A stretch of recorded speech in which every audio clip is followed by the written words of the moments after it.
Hey everybody, I'm Lzzy Hale from Halestorm, and you are watching Metal Master Kingdom, where metal reigns.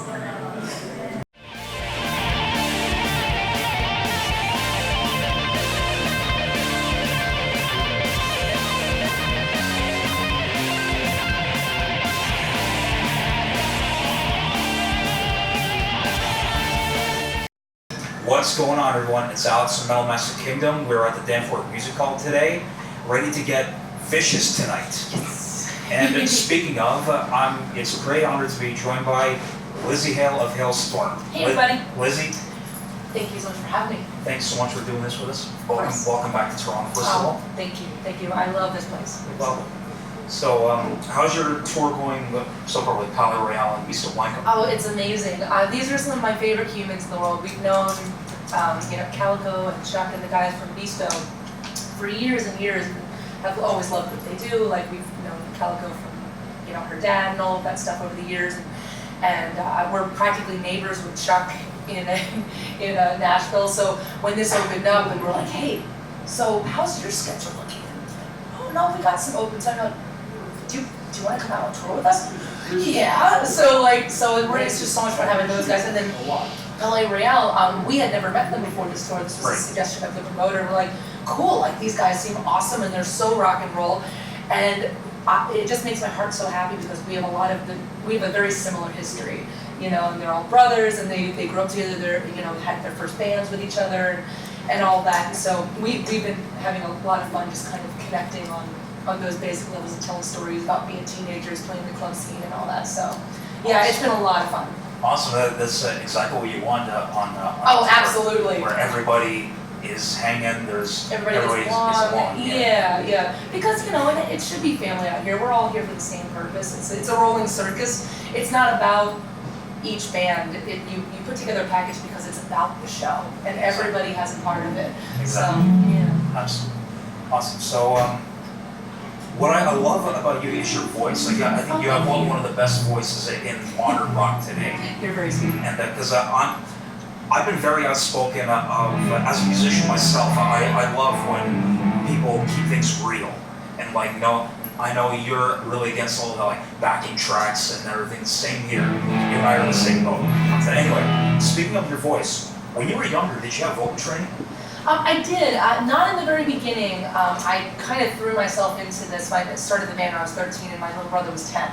So threw myself into it and basically was kind of trying to figure out how to sing like Tom Kiefer, how to sing like Ann Wilson, how to do all of that. Yep. And then when I was 16, we got to open up for a band called Funny Money, which is a side project of Kix' frontman, Steve Whiteman. Oh, right. And I knew who Kix was because I'm a child of the 90s, but I grew up listening to 70s and 80s rock. That's just my MO. Weren't you a student of Steve Whiteman? I was. And it was interesting because we opened up for him, and I saw him singing before he went on, and I'm like, what is that all about? So I asked him about it. Me being just teenagers, so why are you making those noises? He would always sing in a towel, to not annoy anybody. Yeah. What are you doing? And he's like, well, I'm warming up. I'm like, what is that? I have no idea that people do these things. So he's like, well, actually, I give lessons at Marty's Music Store, in Harrisburg. I'm like, wow, that's so close to where I live. It's like, do you want to come down on Tuesday? Yes. So I went down there every Tuesday afternoon for about 2 years with him, and he taught me literally everything that he knows, how to, not just what I had. He showed me. I walked out of that situation so much more confident than I had ever been in my entire life because, all you want to do is sing, but you don't really know what the tools are. You don't even know what you have. So what Steve showed me was that I have these different resonance areas, and I have this kind of semi 5-octave situation, and I don't always dwell on that because I don't like talking about octaves. It's not about the octaves, it's about what you do with them. Exactly. But he also, one of the biggest things he taught me was how to troubleshoot. So if I have a cold, if something happens, if you're tired, you're on the road, whatever, the show must go on. This is how you do it without hurting yourself. And I owe literally the fact that I'm able to be 110 every night is because of that guy. So we still keep in touch, and he's just such a sweetheart. As are all of his boys. So absolutely. yeah. Great advice from a legend. Oh, absolutely, and he still sounds like he did when he was a teenager. It's amazing. So yeah. Kicks is a great band. They're back. Yeah. So you guys have gotten to tour with so many bands over the years from different eras. Like you tour with the modern bands. Like the only other time I actually saw you guys was about 6 years ago. You were opening for Blow for My Valentine. Oh yeah. I saw you on that tour, but you also toured with like New Year's Day and Starset. But at the same time, you've also toured with the old school bands. Like you recently played with Priest in New Zealand, and also the first album cycle tour with Heaven and Hell. Absolutely. So what were some of your favorite tours in the band's history? Obviously, you can talk about the influences and the legends that we played with. Obviously, we got to open up for Heaven and Hell with Dio, and that was a monumental point in my life. Just being able to hang out, with those guys, and they were so nice. Like they treated us like we had already been friends, and it was like Uncle Ronnie. And I remember they wouldn't leave our dressing room, which was amazing to me because we were just this was 2009. Yeah. Nobody knew who we were, and so it was funny because it got to the point of I think around 1 or 2 in the morning when the bus called, we gotta go travel, gotta go to the next town, and they all walked us out to our RV at the time, and there were a bunch of people outside his bus waiting to get autographs, and he's like Lzzy, don't leave. I want to say goodbye to you, but I gotta go say hi to these people first. I'm like, okay. So we just stayed there and waited for Ronnie to be done. We watched him sign everything for everybody, take every picture, and then he still came back to say goodbye. And I told Ronnie, I'm like, Bud, you didn't have to come back and say bye. Obviously, if you just want to go to sleep, you can. And he looks at me and he points his finger in my face. You listen when Ronnie says that to you. Oh yeah, he was like, yes, mister. And he's like, Lzzy, this is just a moment in time. He's like, you're never gonna remember all the places you played or all the people you meet, but they are gonna remember meeting you for the rest of their lives. So you make it good for every single one of them, okay? Yep. I'm like, yes, sir. And then, so obviously I've carried that with me, and I make sure that I carry that on with our own fans. But it wasn't until recently that I'm like, he did that for me. He did that so I could have that moment with him. I will never forget having that conversation and that advice from him. Yeah. So that was one of those things I think about a lot. And, Awesome. He's such a great person. Yeah. And but besides that, we've had so many wonderful tours. We went out with Lita Ford. I got to play with Joan Jett. The Judas Priest thing was fantastic. Yep. And it's just Rob Halford, the sweetest man in the world. Absolutely. Seeked us out, got a picture, before everybody even went on. And then we geeked out over leather jackets, and he liked my heels. So it was just great, just one of those things. But Bullet, that was a great tour. Those guys got me up to sing Dirty Little Secret with them, and it was just wonderful. There have been very, very few tours that we've been never again. Yeah. It's awesome. So speaking about the old days, it's been 10 years already since the first record came out. Right?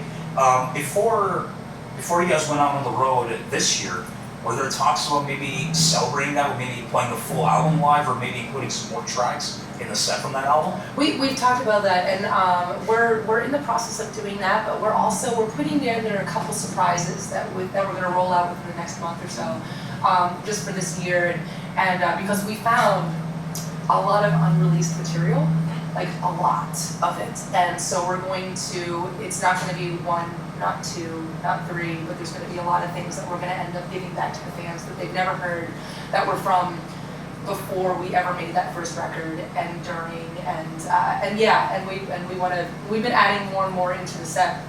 It's gotten kind of tough out on the road to squish 4 records, 3 EPs, and a bunch of B-side situations into one set, because we did think about that. We thought man, for the whole month of April, we should just do the first record, and then we're but we're gonna make so many people upset because we're not gonna be playing Misery or the other ones, and okay, so scratch that, let's do something even more special. So yeah, keep your eyes out for that. Absolutely. And you guys have always been great with your fans, and I really appreciate that. Well, I think a lot of people do. It's interesting, it's not about us rocking out and them listening. and or buying the CD. Making that connection. For me, it's about that camaraderie because, I grew up, I was a very weird child, and from the time I was 11, just from my own interest in music. 11 was when I found out I was not cool. I went to this sleepover. My parents moved into a new place. The new neighbor kids invited me over to sleepover, a bunch of girls. This is around 96, 97, when like Backstreet Boys had just come out and all that stuff. And they're like, bring your favorite CDs, we're gonna listen to everybody. So what do I bring? Alice Cooper's Love It to Death, because that's what I was obsessed with.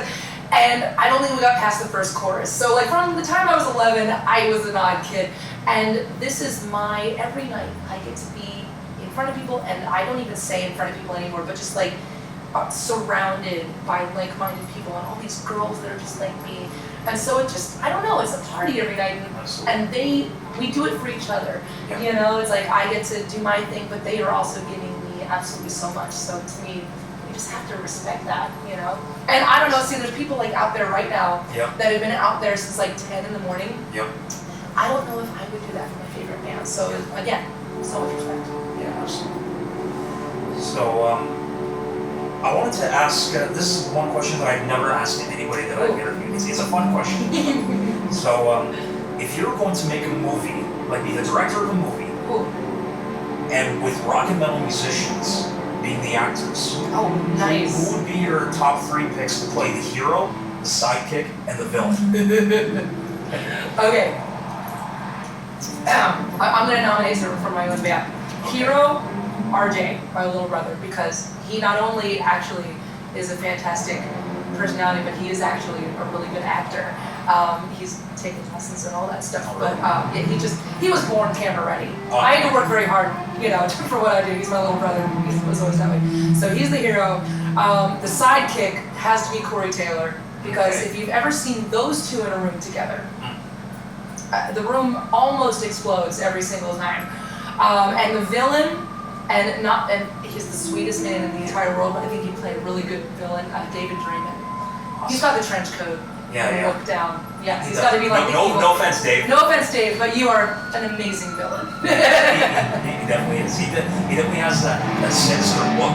Oh, absolutely. But personality-wise, he's just cool. I met him briefly once, and he was so cool. But he's got the villain look down. Yeah. He knows how to be very stoic, and it's funny because he's one of those guys.